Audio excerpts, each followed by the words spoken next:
Welcome back to another video. Today it's the Bradford City v Stockport Gathering match preview. Let me know your score predictions and thoughts going into a game in the comments down below. Like the video if you do go on to do so, and subscribe if you're new. Closing in on 200 subscribers. Much appreciated all the support we're getting. So into a game on Tuesday night. It's a big one. They're a big side at Stockport. They're expected to do well. I predicted them to win the league, and they are going to pose a very big challenge. We'll get into what we expect later, but hopefully we can take the momentum from Saturday. A big win against Colchester. We're progressing well. When you look at the start of the season we had against Crawley, that were a really poor defeat. We played terribly, and then into Accrington we got a draw and we progressed well with our performance levels. Into Saturday, a big win against Colchester. So gradually we are improving, and we're seeing those partnerships form on the pitch. Whereas Stockport, they have not started the season well at all. They haven't even picked up a point yet. They lost to Gillingham, two teams that will be challenging for promotion, and I'm pretty sure that Stockport haven't even beat Gillingham since the first game that were played against the sides in 2000, which is a pretty terrible record. Then you look at the Carabao Cup game against Sheffield Wednesday. That were a 2-1 defeat, which again it's acceptable against the side 2 divisions higher. And then on Saturday they did lose to Walsall, which is a terrible defeat when you consider Walsall's expectations and where you think they'll be coming in the season. So you would expect better from that last game. They've got a few injuries. I'm pretty sure Will Collar hasn't started a full game yet this season. And there's a couple of players that have been out for Stockport, which are big misses, like Kyle Rutten. Into past and presents then, I found it very tough to find some past and presents, because obviously we haven't played each other recently, both been at different levels. We might have been in League One, they've been in the National League, so we haven't played against each other much, so the level of giving each other players is going to be off from the last few seasons. But I've managed to find 3. Oliver Crankshaw's the most recent player. When you think about it, probably one of our most exciting wingers we've had in the last 5 years or so. And I thought he was unfairly treated by Derek Adams, one of the other players that should have got more game time, shouldn't have been shifted out the door as easily and quickly as he was. Jamie Proctor, the next most recent player, played for City in 2015-2016 season if I'm right, and then was at Stockport on loan in 2010. I presume he was at Stockport at the same point as my next player in Barry Conlon, was at Stockport in 2010 as well, and obviously had a pretty decent record at City, or at least played a lot of games for City. Let me know in the comments down below your thoughts on those 3 players and the spells at City. But Jamie Proctor for one's been around the block since, and so is his hair. I mean, I don't know how his hair's come back, but he's currently at Barrow now, and I wish him the best of luck apart from winning against us. So into key players for Stockport County, I could have picked the whole starting 11. Tried to look at, when I look at key players, the key battles, will their players come on top in those battles that I think will be the biggest battles on the pitch on the day, on the night. So I've picked 3 players, and I've gone with Fraser Horsfall. I think he's a fantastic centre-back at League 2 level. Last few seasons, whether it was Stockport or Northampton, he's been a fantastic centre-back at the back for Stockport, and really hard player to get past, wins his aerial duels, and against Andy Cook that'll be an interesting battle. Next key player is Nick Powell. Now obviously it goes without saying, inspirational for Wigan, a lot of games for Stoke, came through Man United's academy and looked like a really promising player at that time, and is really a championship commodity like Richie Smallwood. So that's why there'll be an interesting clash against each other on Tuesday night. 2 players who are really accustomed to championship level. And then Noyle v Rydal. Now I say Rydal, it's if Rydal starts. Now Noyle's been a fantastic wing back for Doncaster, throughout his League 2 career. Now at Stockport, really pacey, quite a skillful player as well. And he's definitely the type of player that I'd like as a wing back. And then when you look at the other side as well, in Ibu Toure, fantastic wing back as well for Salford over the years. But if we pick Rydal, that's just an accident waiting to happen. And he'll just have him. There's no other words, but he will have him, and he'll make him look like he's just come out of the pub. He'll make Rydal look amateur because of just his natural pace that he's got.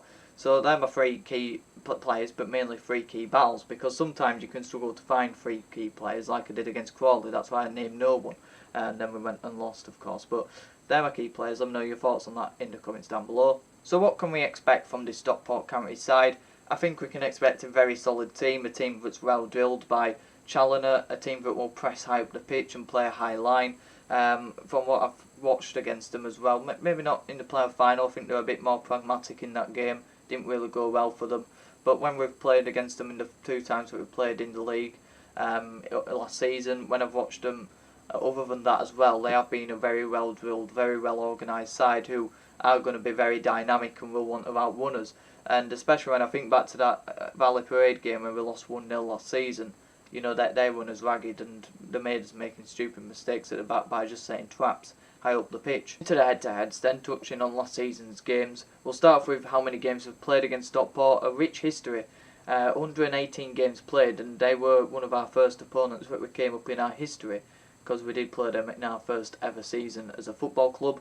We've won 36 games against them, drawn 28 and lost a massive 50 games against Stockport County. So they've had the better of us throughout the decades. We've played a lot throughout the 70s against them, 80s and then through to the 90s, and I'm sure a lot of our fan base will remember those games. And most recently we haven't really played against them apart from last season. There was a big 11-year wait until our last game against Stockport.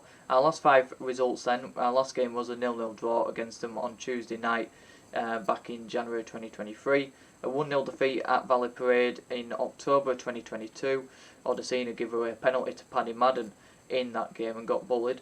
A 3-2 win against Stockport in 2011, then a 1-1 draw, and then a 2-1 defeat. So just a 1 win on our last 5 against Stockport, and like I say, we haven't had the best results against them over our time. Starting 11, I've gone with a 3-4-2-1, what we saw mainly in the last game with Odra, and it was Walker playing behind Andy Cook in that game. So I'll start off with the goalkeeper, Harry Lewis. You know, that had a terrible game against Colchester, give him a 1 out of 5 in that one. If you haven't done your player range, you still can in the community tab. But Harry Lewis, he's got to keep playing because there's no other competition. But there's that worry if he does get a bit complacent, there's no one else to bring in behind him. But I think he will. He's got a good mentality. He's a great lad. And I'm sure that he'll just move that aside and get on with it and play Tuesday night and have a good game, hopefully, against Stockport. Into a back 3, I've got Matty Platt in right centre-back again. I thought he had a solid game against Colchester, never really lets us down, so I'd start him again. Stubbs in the central centre-back position. Again, I thought he was fairly decent, fairly solid, in fact, against Colchester. I don't think he put too much a foot wrong, but you can say that he did put Harry Lewis under pressure too much in the game, which I would probably go along with. And you know, when someone's made a mistake, you don't keep repeatedly passing the ball back to them and putting them under that sort of pressure. But he's a very solid centre back, big leader in there as well, and communicates to a back 3, which we don't really have in the football club. The left centre back position is the toughest one to put in the team, really. You've got 2 options. You've got Kelly or Odesina. You've got Odesina, who was bullied against Paddy Madden, who will probably start on Tuesday because Wotton, I think, will still be out, and you captained them against Walsall, Paddy Madden. So do you take that risk, or do you stick with Kelly, who had a solid game against Colchester, probably the best centre back out of the 3 on Saturday, and he's getting better by every performance? So I think it would be unfair to take Kelly out the side. So I am going to stick with that back 3. Brad Halliday in right wing back, I think away from home against a team that's going to be where we're going to have to defend a lot more than what we did against Colchester. You do go with a more defensive minded wing back in Brad Halliday, and I wasn't really impressed with Oyugorki in his first home game for the club. Left wing back, Gilead, very solid game against Colchester. Again, don't deserve to lose his place in the side. You could say that Rydal will be playing because against a side like Stockport, we're going to be defending more. You know, he might go with someone who's more accustomed to playing as an out-and-out left back, but that would be a massive mistake. Morwood, like I say, against Nick Powell, it's going to be a key battle, and he's becoming more accustomed to the side, and with Patterson next to him there, forming a good partnership, and Patterson's undroppable. I mean, 2-2, linking up with the team really well, and he's just coming to this team, and he just gives us that somewhat different, but we didn't have last season, and I said against Colchester, he could be the difference. The 2 behind Andy Cook, I've gone with Odra on the right side.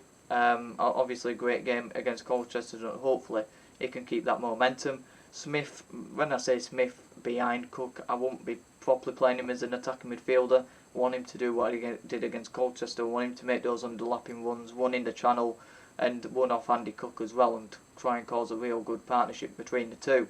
And then Andy Cook up top, of course. You're not going to play Derbyshire up top. Oliver's still injured. You've got to stick with your talisman, and he will come good, Andy Cook. You know, I've got no doubt about that. His performance levels haven't been up to a level we'd expect from Andy Cook, but still, his impact on the team is massive, and definitely you've got to stick with him even if Oliver was fit for me. So that's my team selection. Let me know your thoughts in the comments down below. Let me know your score predictions. I'm not going to give you mine because I didn't against Colchester and we ended up winning. They're going to be a massive threat. They're going to give us a massive game. I'm not going to walk all over them, and I know you're not going to expect us to. I'd definitely take a point. I'd bite your hand off for a point now, and then we'd go to Morecambe and Crewe where we expect to pick up 2 wins, and we move on with that then. But I do understand they've lost the first 3 games, one against Walsall. Why can't we? And hopefully we can. Hopefully we can kick on. Hopefully we can pick up the 3 points. Hopefully we can win our battles, and hopefully we can get a massive win away at Stockport. Come on, City.